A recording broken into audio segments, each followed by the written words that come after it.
Brought to you by Vega, co-powered by Sensodyne and Women. Grow Zabaki. સમાચાર બનાસકાંઠામાંથી કે જ્યાં વડગામમાં ભાજપ કાર્યાલય પર વિરોધ પ્રદર્શન થયું। કાર્યાલયના ઉદ્ઘાટન વખતે ક્ષત્રિયોએ વિરોધ નોંધાવ્યો। રૂપાલા મુદ્દે ક્ષત્રિય સમાજના યુવકોએ વિરોધ વ્યક્ત કર્યો। પાટણના ભાજપ ઉમેદવાર કાર્યાલયના ઉદ્ઘાટન માટે પહોંચ્યા ત્યારે વિરોધ દર્શાવ્યો। ક્ષત્રિય સમાજના યુવકોએ હોબાળો કરતા ભરત ડાભીની બેઠક ન થઈ શકી। પોલીસે 10થી વધુ યુવકોની અટકાયત કરી હોવાની વિગતો મળી રહી છે।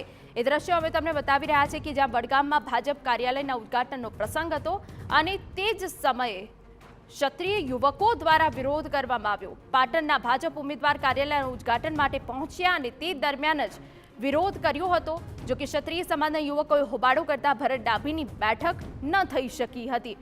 પોલીસે 10થી વધુ યુવકોની અટકાયત કરી।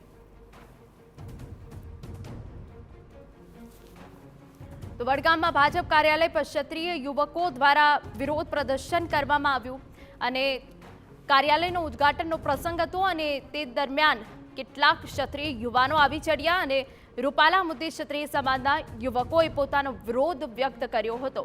જો કે તમને જણાવી દઈએ કે ભાજપના ઉમેદવાર આ કાર્યાલયના ઉદ્ઘાટન માટે પહોંચ્યા અને તે દરમિયાન જ વિરોધ કરવામાં આવ્યો। ક્ષત્રિય સમાજના યુવકોએ હોબાળો કરતા ભરત ડાભીની બેઠક પણ ન થઈ શકી। તે બાદ પોલીસે મામલો શાંત પાડ્યો, પરંતુ જે રીતે ક્ષત્રિય યુવકો વિરોધ કરી રહ્યા હતા તે દરમિયાન પોલીસે 10થી વધુ યુવાનોની અટકાયત કરી હોવાની પણ વિગતો મળી રહી છે। તો આ પહેલા પણ ઉમેદવાર જ્યારે સભા કરી રહ્યા હતા ત્યારે પણ ક્ષત્રિય યુવકોએ હોબાળો મચાવ્યો હતો। ત્યારે અમારા સંવાદદાતા અતુલ ત્રિવેદી વધુ વિગત આપી રહ્યા છે। અતુલ, પૂરી વિગત।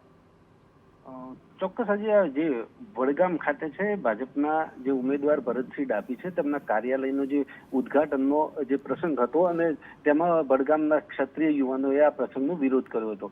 જે આ પાટણ લોકસભામાં વડગામ તાલુકો આવો છે અને આ પાટણ લોકસભામાં ઉમેદવાર છે ભરતસિંહ ડાભી, તેમના દ્વારા આજે કાર્યાલયનું વડગામ ખાતે ઓપનિંગ હતું। ત્યારે જે પ્રકારે પુરુષોત્તમ રૂપાલાના જે વિવાદિત નિવેદનને લઈને ક્ષત્રિયોમાં રોષ છે ને તેના જ ભાગરૂપે આજે ક્ષત્રિય યુવાનોએ આ કાર્યક્રમનો વિરોધ કર્યો હતો। જો કે આ કાર્યક્રમનું અથવા તો કાર્યાલયના જે ઉદ્ઘાટનના પ્રસંગને પણ અધવચ્ચેથી અટકાવવો પડ્યો હતો અને ક્ષત્રિય યુવાનો રોષના ભોગ ના બને તે માટે ભરતસિંહ ડાભીને પણ ત્યાંથી ચાલતી પકડવી પડી હતી। જો કે પોલીસે ક્ષત્રિય સમાજના 12 જેટલા જે યુવકો છે તેની અત્યારે તો અટકાયત કરી છે અને જે ક્ષત્રિયોનો રોષ છે તે પણ હજુ તો વડગામ પંથકમાં યથાવત છે। બિલકુલ, આભાર। તો પોલીસે 10થી વધુ યુવકોની અટકાયત કરી। Co-powered by Sensodyne and Women. Grow Zabaki.